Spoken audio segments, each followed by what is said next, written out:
भाऊ, आजची ही सभा परभणीकरांच्यासाठी अनेक कारणांनी महत्वाची. आम्ही तर ऋण व्यक्त करण्याची ही सभा म्हणतो, त्याचबरोबर ही सभा जयघोष सभा आहे.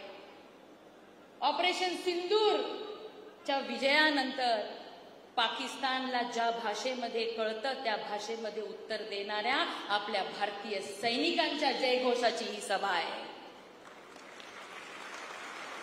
पंतप्रधान पदाच्या 11 वर्षाचा यशस्वी कार्यकाळ पूर्ण करत भारताला जगामध्ये चौथी आर्थिक महासत्ता बनवणाऱ्या आदरणीय पंतप्रधान नरेंद्र मोदीजींच्या जयघोषाची ही सभा आहे.